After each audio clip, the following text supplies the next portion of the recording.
సంగ్రామే సర్వకార్యేషు విఘ్నస్తస్య న జాయతే. ఓం నమో వ్రాతపతయే నమో గణపతయే నమః ప్రమథపతయే. దాసకుంధ్రజామతి సంతదశ్రేరస్తు సమస్తఫలాని భవంతు నిత్యశ్రేరస్తు నిత్యమంగళాని భవంతు.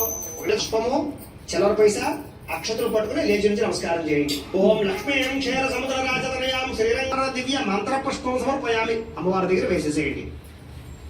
అక్షతులు తీసుకుని శరణాగత వత్సల అన్యథా శరణం శరణం